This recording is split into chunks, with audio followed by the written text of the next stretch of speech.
Hi, hello, it's me, Brigade Q, but on a different channel, making different content. That content being tech-related stuff, hence why this channel's name is Brigade T. I'm not sure what the Q stands for on my other channel, but that's not the topic of today's video. Recently, I've managed to build up a compact gameroid PC for only 435 Canadian bolivars, or roughly $340 US, about the same cost of a modern-day console. This build is comprised of a mix of used and new components. Inside this compact boy, we have an Intel Core i5-3470, an Asus Mini ITX motherboard, 8GB of Corsair Vengeance dedicated WAM, an EVGA GTX 970 the Win Plus, 480 GBs of solid-state storage from ADATA, a 500W EVGA power supply, and housing this build is the Cougar QBX Mini ITX enclosure. A few corners that could be cut in a build like this to save a few extra shekels would be changing the case to something cheaper and perhaps swapping out the SSD with a spinning drive, but due to religious reasons, I don't believe in having a spinning drive as my main drive in any of my PCs. I choose to opt in for an SSD. Also, I'd rather sacrifice a bit on storage space than have a few games like PUBG have a stroke and load all the buildings in like Play-Doh. With all that out of the way, let's dive into some benchmarks and see how some fairly dated hardware performs against some modern day titles in 2020.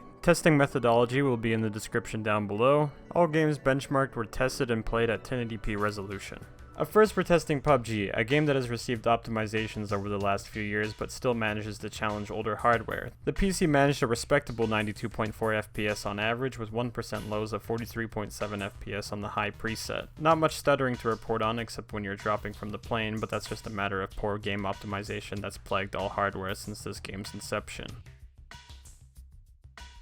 Up next, we're testing Halo MCC using the enhanced graphical preset. This PC managed an average frame rate of 101 FPS with 1% lows of 55.1 FPS on the first mission at Rally Point Bravo. A more than playable experience, but then again, I don't think this game is that hardware demanding to begin with.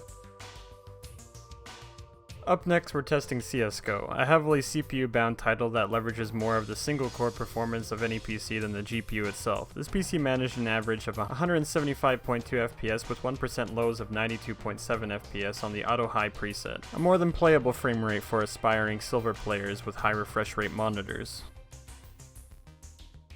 And finally, for our last test, Call of Duty Modern Warfare, a fairly demanding title for not only the GPU and CPU, but also the storage, because Activision thinks it's socially acceptable to occupy 150GB of storage space for their games, but then again, Activision isn't the only one guilty for this recently. Back on topic though, the PC fared an alright average frame rate of 66.1 FPS with 1% lows of 51.7 FPS with a mix of high and normal settings. The game looked fantastic. I didn't stutter at any point during my testing, but the hardware is starting to show its age in 2020. To achieve some higher frame rates, I'd advise turning down the graphics settings and even consider overclocking the GPU and perhaps even upgrading this PC to an i7 processor.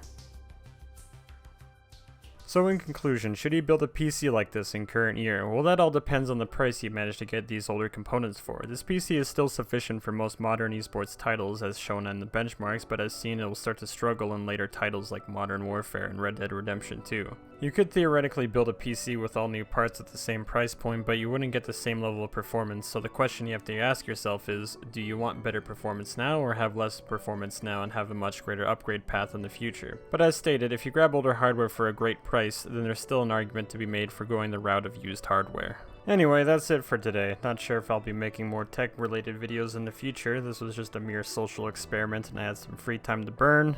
But if you want more of these videos, I guess just let me know. Otherwise, thank you for watching my attempt at being Borg Tech Tips for a day. And yeah, have yourself a good day and a good life.